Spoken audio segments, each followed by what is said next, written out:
The scriptures tell us that a lawyer came to Jesus asking him a question.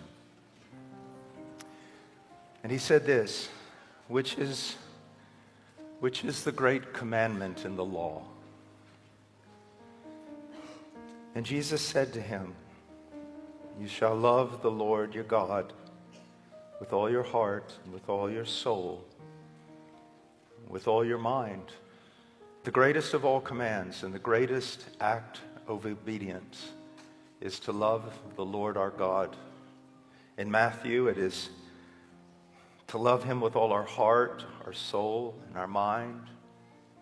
If we put all the witnesses together, it's to love the Lord our God with all our heart, soul, mind, and strength. True. That's very true. As a matter of fact, we are to glorify God, whether we eat or drink. In the most menial task, we are to glorify God. So it seems, is there some sort of opposition going on here, that in one case we find out that the chief end of everything is to glorify God. In the other, we find that the greatest commandment is to love the Lord our God with all our heart, soul, mind, and strength. They are not set in opposition to one another. But I believe that it's not just that we glorify God by loving him, but it is love that leads us to desire to glorify him. And it is love that maintains us in this action to live our life for the glory of God.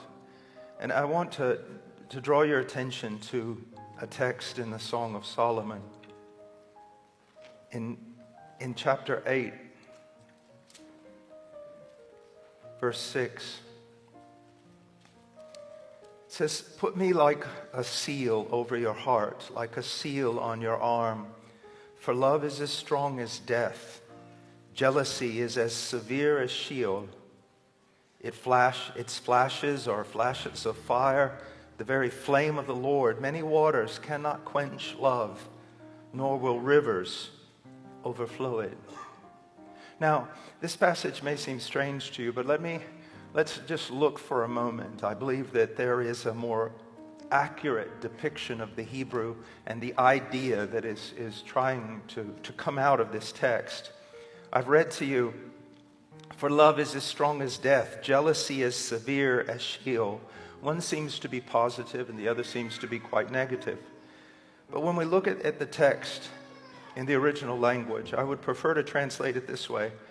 For love is as strong as death, and passion is as unrelenting and unflexible as the grave. Now I want you to think about this for a moment. When we endeavor to glorify God, when we hear things like, whether we eat or drink or whatever we do, we should glorify God, we're all in hearty agreement to that. That's not the problem. Theologically, we understand it. Not only do we understand it, we agree with it. But my problem is the strength to actually live it out, to actually live that way. I've walked now with the Lord for 4 decades.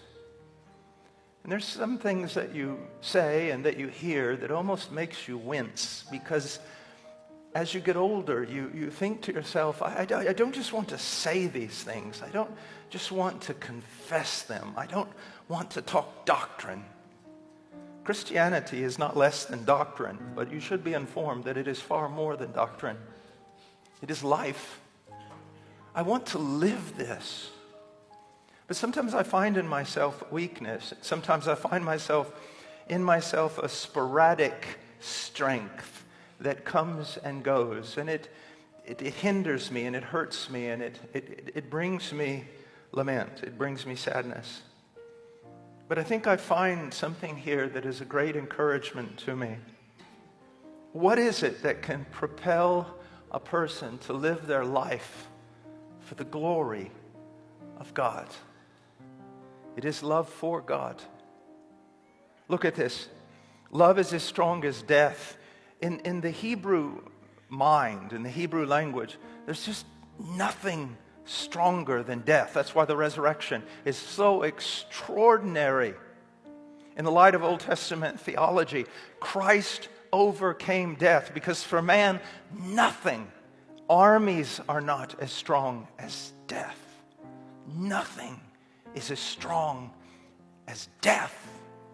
And yet here we read that love is. I need strength. I need strength. Will it just come from discipline? Will it just come from doing the right thing? No, none of those things are strong enough. It comes from love. Love for God. I'm not saying a heart in love with God. I don't approve of that language. A heart that loves God is the key. It's the propellant. It's what moves a man, a woman, to do extraordinary things and make extraordinary sacrifices for the glory of God and the advancement of the kingdom. It is love, and if it is not love, it's a faulty reason. So if I need something strong to work on my behalf, what is it? Love. Love. Love for God. And then if my translation of the Hebrew is correct in the second part, passion is as unrelenting and unflexible as the grave. Is there anything more unrelenting than the grave? Is there anything more unflexible? Once you're there, you're there. How do you do that? How do you make yourself love God? How do you increase your love for God? I mean, is it the proverbial pull yourself up by your own bootstraps?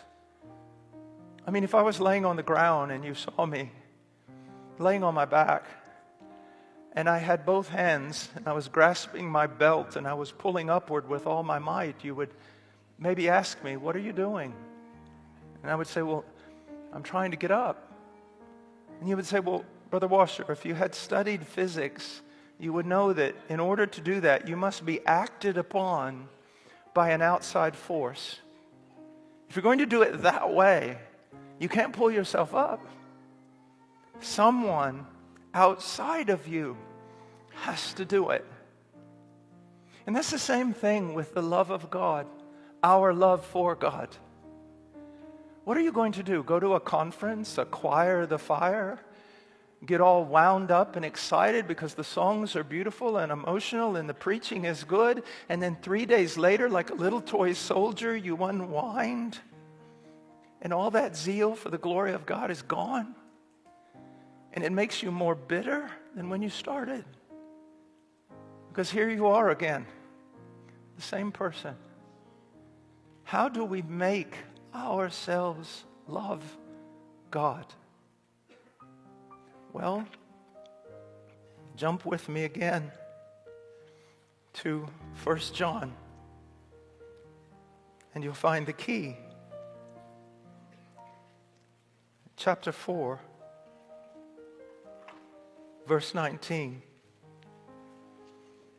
We love because He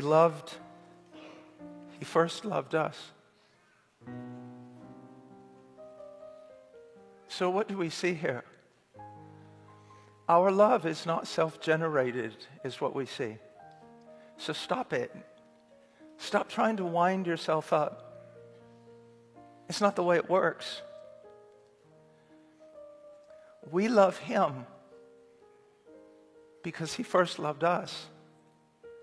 That means any growth in love, any improvement in my love for God, to accelerate me to live for the glory of God, any augmentation of my love for God is utterly dependent